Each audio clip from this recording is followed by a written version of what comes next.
દોસ્તો, વાત જ્યારે જામનગરની અને જામનગરના રાજકારણની કરવામાં આવે અને એમાં પણ ખાસ કરીને આહિર સમાજના નેતાઓની કરવામાં આવે ત્યારે હજુ પણ લોકો ગેલુભાઈ માડમ અને હેમંતભાઈ માડમને યાદ કરે છે. એમની યાદ ત્યારે આવે જ્યારે આહિર સમાજના કોઈ ગરીબ કે કોઈ ખેડૂત પરિવાર પર અન્યાય થાય કે પછી અતિક્રમણ થાય.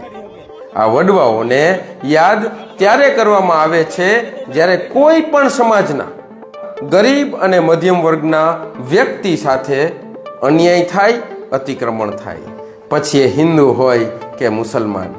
આ એ જામનગર અને દેવભૂમિ દ્વારકાના વડવાઓ હતા જેમણે અન્યાય સામે હંમેશા બાથ ભીડી હતી અને સમગ્ર જીવન લોકોના ન્યાય માટે સંઘર્ષ કર્યો હતો. પરંતુ હાલ પરિસ્થિતિ બદલાઈ ગઈ છે, રાજકારણ અને રાજનીતિ બદલાઈ ગઈ છે. જામનગર અને દેવભૂમિ દ્વારકામાં કંપનીઓનું સામ્રાજ્ય ચાલી રહ્યું છે અને સાંસદ પૂનમબેન માડમ છે અને ખંભાળિયાના ધારાસભ્ય મુળુભાઈ બેરા છે. અને એ જ વિસ્તારમાં કંપનીઓ પોલીસને હાથો બનાવી ગરીબ ખેડૂતો પર અમાનવીય વર્તન કરી રહી છે અને સાંસદ અને ધારાસભ્ય તમાશો જોઈ રહ્યા છે.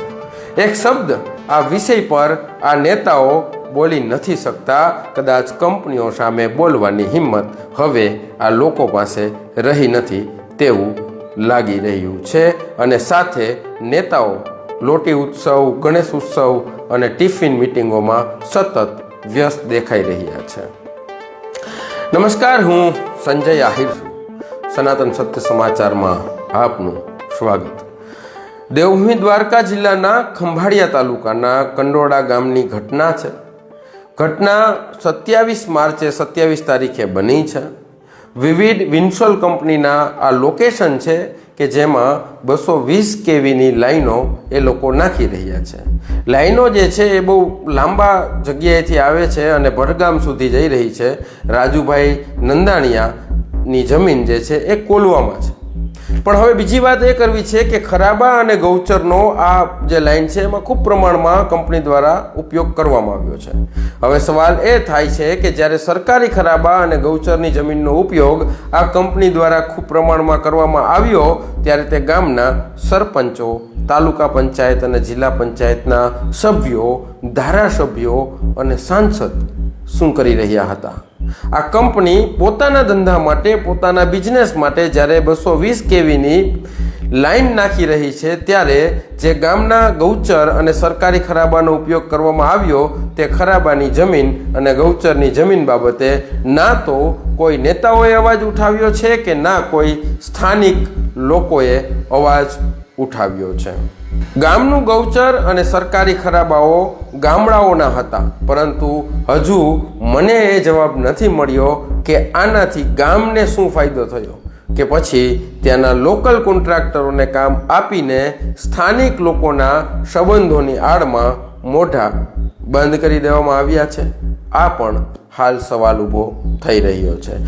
આ વિષય પર આજે જે વાત કરવી છે એમાં રાજુભાઈ નંદાણીયા કે જે જાતે આહિર સમાજમાંથી આવે છે, કંપની દ્વારા તેમને સમજૂતી માટે બોલાવવામાં આવે છે.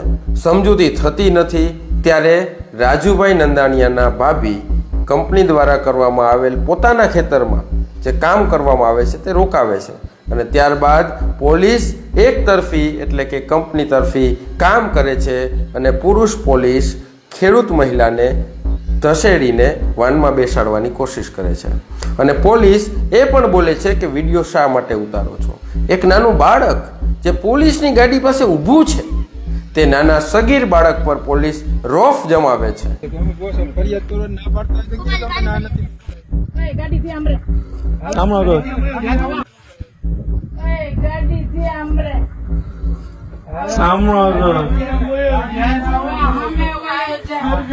આ એ જ ગુજરાત પોલીસ જે હર્ષ સંઘવીની પોલીસ છે જે એક બાળક અને એક મહિલા પર રોફ જમાવે છે, જે હમણાં 17 માર્ચે જે પાટણમાં જીલિયા ગામમાં ગુંડાઓની બીકે ઊંધી પૂંછડીએ ભાગી હતી અને ક્યાંય મોઢું દેખાડવાને લાયક રહી ન હતી. પણ આ પાટણ નથી, આ તો ખંભાળિયા છે. અહીં બધું કંપનીઓનું શાસન છે. અહીં જાણે પોલીસ પર કંપનીઓનો મોટો હાથ છે. પોલીસ કંપનીના જાણે હવાલા લઈને ફરતી હોય તેવું રીતસર દેખાઈ રહ્યું છે. પણ હવે સવાલ એ થાય છે કે શું દ્વારકાના એસપીની મંજૂરી લઈને આ મહિલાઓ અને બાળકો પર અત્યાચાર કરવામાં આવેલ છે? આ બાબત પર પોલીસ પર સરકાર તરફથી કોઈ એક્શન લેવામાં આવશે? શું ખંભાળિયાના ધારાસભ્ય મુળુભાઈ બેરા કે પછી જામનગર જિલ્લાના સાંસદ સભ્ય પૂનમબેન માડમ બંને આહિર સમાજના નેતાઓ આ વિષય પર કોઈ નિવેદન આપશે? વિડીયો તો ઉતારો ને, જેન્ટ્સ લેડીઝ ને જેન્ટ્સ કઈ રીતે બેહાડી શકે?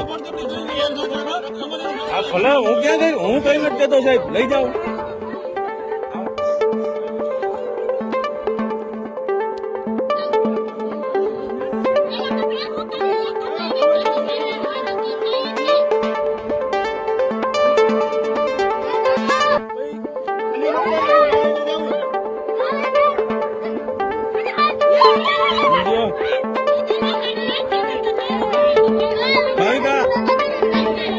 શ્યામ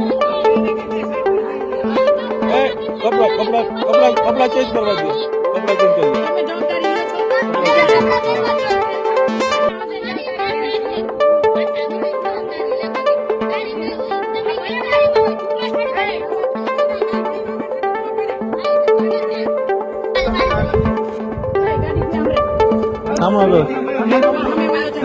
ચંપક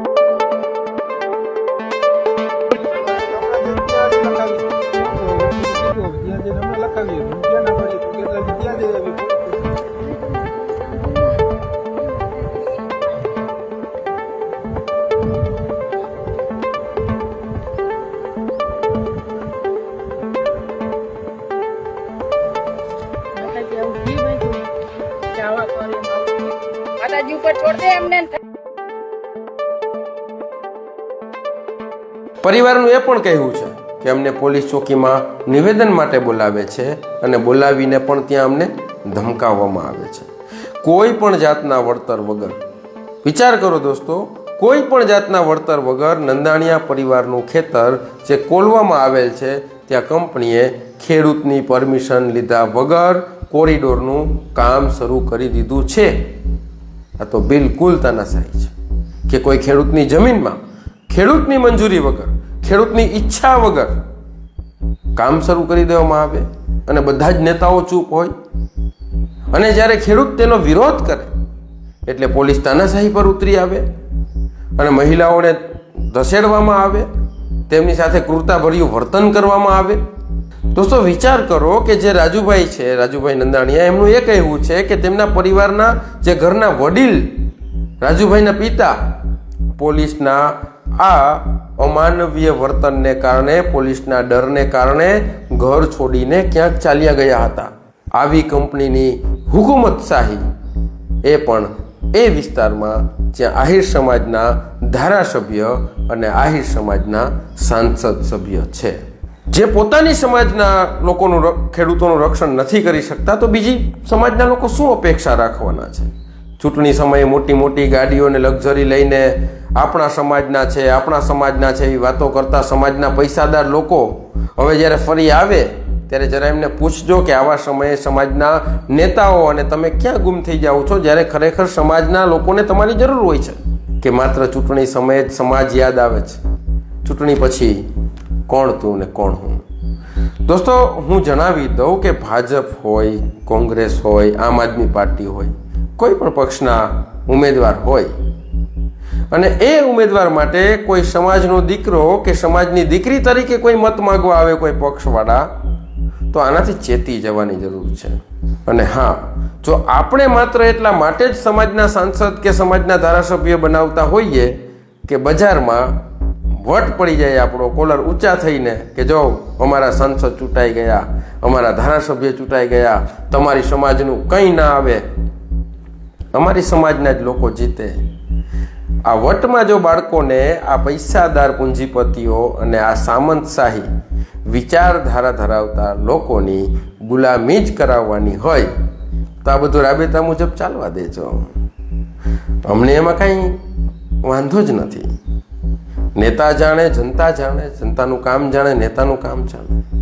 અમારું કામ છે કે જ્યાં અન્યાય થાય ત્યાં સાચી વાત કરવી, સાચી વાત મૂકવી, અને અમે હંમેશા કરતા રહીશું. પણ અમને એ પણ ખ્યાલ છે કે આપણે બધું જ સમજીએ છીએ, છતાં પણ ચૂંટણીઓના સમયે જ્ઞાતિવાદનો માહોલ જ એવો બનાવી દેવામાં આવે છે કે છેલ્લે આપણે એ માહોલમાં તણાઈ જવા માટે મજબૂર થઈ જઈએ છીએ. અને એ સમયે મુદ્દા જેવા ઉઠાવવામાં આવે છે કે આપણે કાયદેસરના જ્ઞાતિવાદના શિકાર બની જતા હોઈએ છીએ. છેલ્લી વાત, મારે નેતાઓને એટલું જ કહેવું છે કે લોકસભામાં જ્યારે ખેડૂત વિરોધી કાયદાઓ બનાવવામાં આવે ત્યારે પણ તમે ચૂપ હોવ છો. સ્થાનિક લેવલ પર ખેડૂતો પર અતિક્રમણ કરવામાં આવે ત્યારે પણ તમે ચૂપ હોવ છો. તમારી સમાજના લોકો પર, તમારી જ સમાજના લોકો પર અતિક્રમણ કરવામાં આવે તેમાં પણ તમારી જ સમાજની મહિલાઓ અને બાળકો પર ગેરવર્તન કરવામાં આવે તંત્ર દ્વારા ત્યારે પણ તમે ચૂપ હોવ છો. તેનું કારણ શું છે? તમારું કંપનીઓ સાથે કંઈ સેટિંગ છે કે તમારી પાર્ટીઓનું કંપની સાથે કંઈ સેટિંગ છે? આ પાર્ટીઓના ખરેખર એટલા બધા જ ગુલામ બની ગયા છીએ કે તમારી સમાજ અને તમારા વિસ્તારના લોકો પર અત્યાચાર થાય તો પણ તમારે ચૂપ રહેવું પડે છે. અને છેલ્લો સવાલ, તમારા વિસ્તારમાં કે જે લોકો તમારું અભિમાન કરે છે, જે લોકો તમારા પર ગર્વ કરે છે, એ જ વિસ્તારના લોકો અને એ જ આહિર સમાજની મહિલાઓ પર અતિક્રમણ થાય, તેના પર અન્યાય થાય અને તમે કંઈ બોલી ન શકો ત્યારે તમે તમારી અંતરાત્માને પૂછો કે શું તમે શાસન કરવાને લાયક છો? અને તમારી આત્મા જાગતી હશે તો તમને તેનો જવાબ જરૂર મળી જશે. છેલ્લે જનતાને એ જ વાત કે પૂંજીપતિઓની રમત ક્રિકેટમાં ભારત જીતે ત્યારે આપણે બધા જ ફટાકડા ફોડીએ છીએ અને આપણું રાષ્ટ્રધર્મ આપણે નિભાવી દઈએ છીએ. પણ આપણા જ પાડોશી પર અત્યાચાર થાય ત્યારે આપણે ચૂપ રહીએ છીએ. શું ગેલુભાઈ માડમ કે હેમંતભાઈ માડમ જીવતા હોત અને આ પોલીસ કાયદો હાથમાં લઈને આપણા વિસ્તારના મહિલાઓ અને બાળકો પર અત્યાચાર કરીને ગામની બહાર નીકળી શકત? આ સવાલ કોઈને કેમ નથી થઈ રહી? નેતાઓ જ્યારે મહિલા ક્રિકેટ ટીમ જીતે ત્યારે પોસ્ટ કરી રાજધર્મ નિભાવે, પણ પોતાના જ વિસ્તારની મહિલાઓ સાથે અત્યાચાર થાય ત્યારે તેમનું રાજધર્મ ક્યાંય દેખાતું નથી. જ્યારે ચૂંટણીમાં પોતાના સમાજના નેતાને જીતાડવા જમીન આસમાન એક કરી નાખવામાં આવે પણ પોતાના જ સમાજની મહિલાઓ સાથે અત્યાચાર થાય ત્યારે સમાજના જે આગેવાનો ચૂંટણી સમયે બજારમાં આવે છે એમને પછી સમાજ ધર્મ ક્યાંય દૂર સુધી દેખાતું નથી. દોસ્તો, વાતમાં થોડું તથ્ય લાગે તો વિડીયો શેર કરજો, કારણ કે ટપાલી વેળા કરવા તો આપણે અહીં બેઠા નથી. આપણે અહીં રાષ્ટ્રધર્મ, રાજધર્મ અને સમાજ ધર્મની સાચી વ્યાખ્યા કરવા માટે બેઠા છીએ.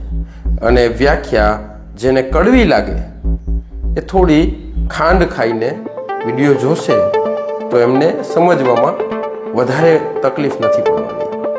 નમસ્કાર. જય સનાતન, જય હિન્દ.